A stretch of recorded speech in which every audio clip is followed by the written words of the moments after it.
हाँ, पैचिटिन के अंदर मैंने बोला था थिक थ्रेड स्टेज। इसमें क्या होता है कि मोर एंड मोर कंडेंसेशन हो जाती है।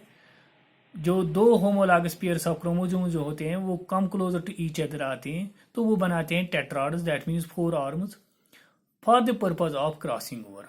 इसके बाद क्या होता है कि exchange of genes occurs. Exchange of genes or crossing over occurs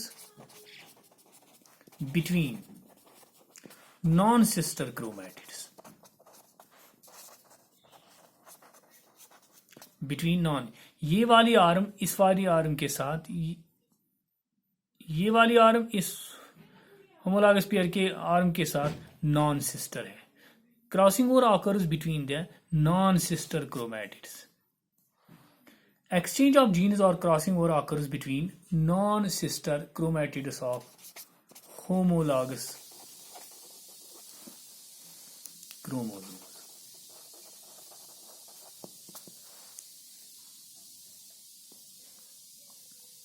हाँ, इसके बाद एक और स्टेप होता है दैट्स नोन एज डिप्लोटीन। ये इस तरीके से है क्रोमोसोम्स।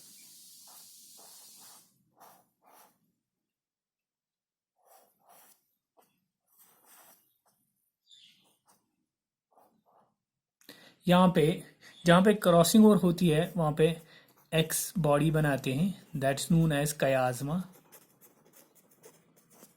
एक्स बॉडी यहाँ पे बनाते हैं ये, जहाँ पे क्रॉस ओवर होता है that's known as chiasma. Chiasma formation होती है डिप्लोमेटीन के अंदर। Chiasma formation means X body for crossing over, और फिर exchange of genes occurs in case of the diplotin. That's why diplotin is also known as double-threaded stage.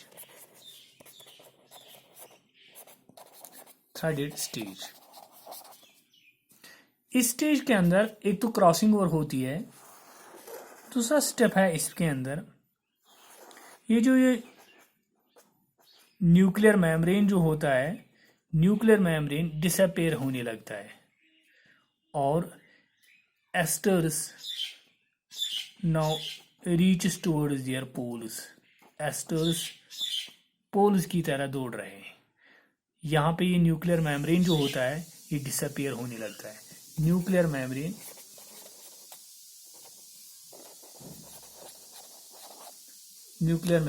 begins to disappear,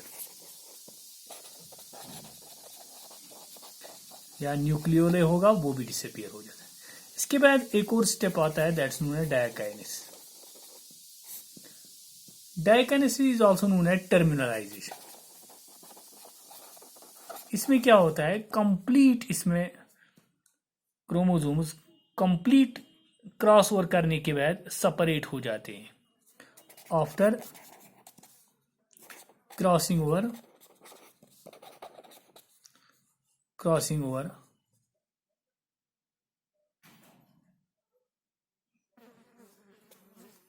chromosomes separate from each other.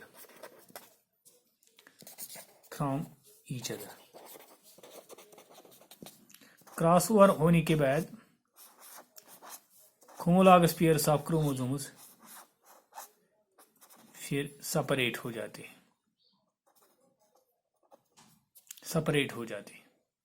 After crossing over chromosomes separate from each other, that is known as terminalisation. और इसके अंदर diakinesis के अंदर ये जो nuclear membrane होता है complete disappear होता है। न्यूक्लियर मेम्ब्रेन कंप्लीटली डिसअपियर होता है। एक और पॉइंट होता है एस्टर फॉर्मेशन जो होती है।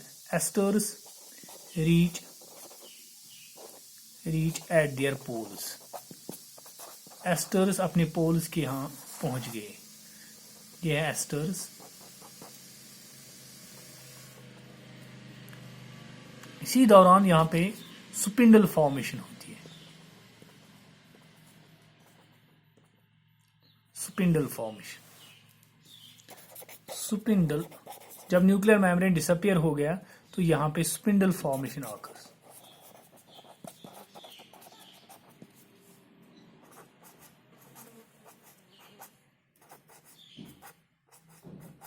Spindle formation occurs. इसके अंदर टर्मिनलाइजेशन होती है। जब क्रॉसिंग ओवर कंप्लीट होगी तो क्रोमोसोम सेपरेट हो जाते हैं और इसके साथ साथ न्यूक्लियर मेम्ब्रेन जो होता है वो कंप्लीटली डिसअपियर होता है। एस्टर फॉर्मेशन जो कंप्लीट हो गई तो asters reach at their poles, तो साथ साथ में स्पिंडल फॉर्मेशन हो जाती है। इसके बाद ये 5 स्टेप कंप्लीट होने के बाद मेटाफेज होता है। Point number 2 that's known as metaphase. Metaphase first. Metaphase का मतलब है आफ्टर फेज।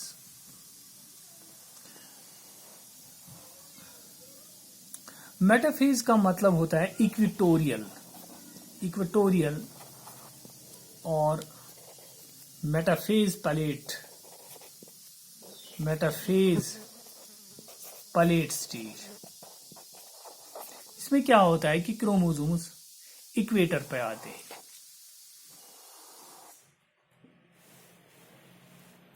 इस तरीके से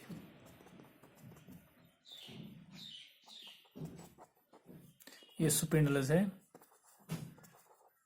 ये आपने माइटोसिस में भी पढ़ा है कि यहां पे इक्वेटर पे क्रोमोसोम्स पहुंच जाते हैं।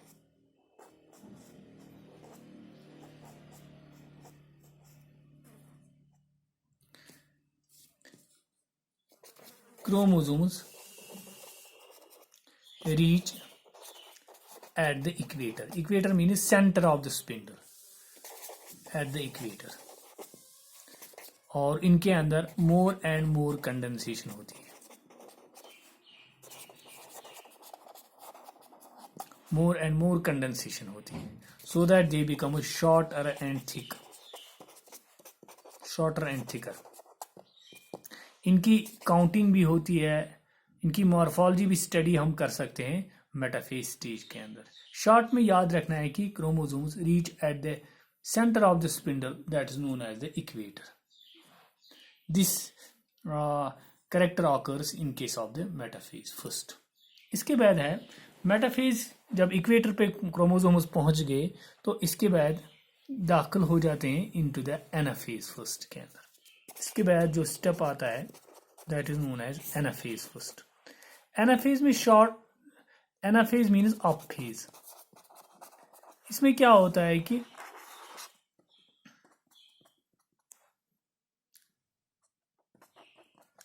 एनाफेज के अंदर सिंपली अपोजिट पोल से जो फोर्स इन क्रोमोसोम्स को खींच रहा है तो उससे क्या होता है कि ये पेयर चली जाएगी towards this side and this pair now move towards this.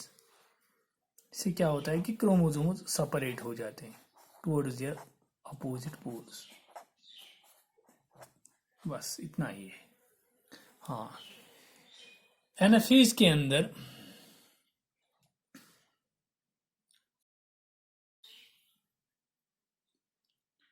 separation of homologous chromosomes occurs towards their opposite poles. Towards their opposite poles. ये क्रोमोसोम इस साइड की तरह चले जाएंगे, ये क्रोमोसोम इस साइड की तरह चले जाएंगे। ये इस साइड की, ये इस साइड से, तो इसको हम बोलते हैं एनाफेज। एनाफेज में simply separation of homologous chromosomes होती है। हाँ, एनाफेज के बाद एक और स्टेप होता है that's known as telophase.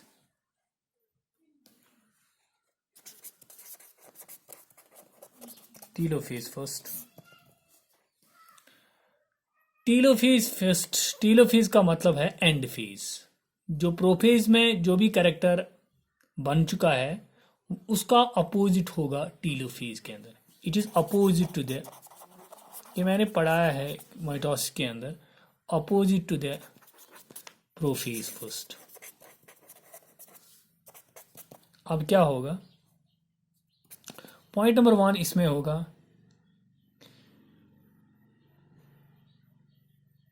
Condensation के बदले हाइड्रेशन होगी, hydration of chromosomes.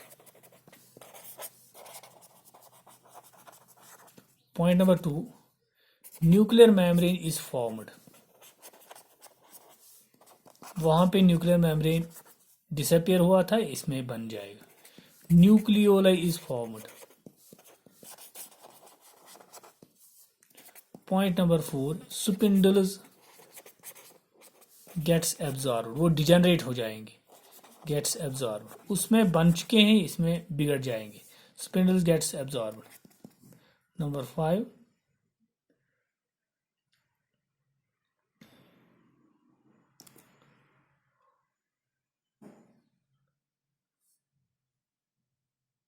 Completion of centrosome होगा। सेंट्रियोल के इर्द गिर्द सेंट्रोस्फीयर बनेगा, that's known as completion of centrosome होगा।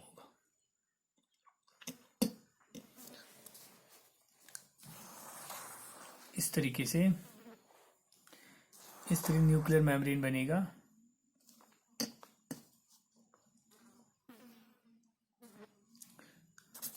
सॉरी,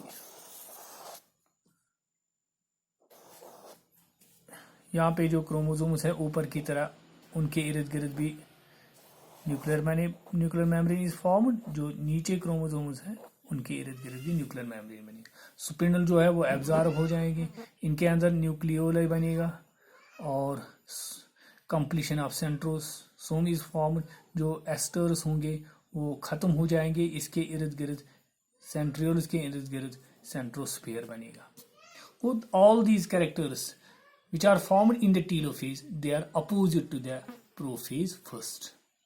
इसके बाद क्या होगा आपको मालूम ही है, इसके बाद है साइटोकाइनेसिस।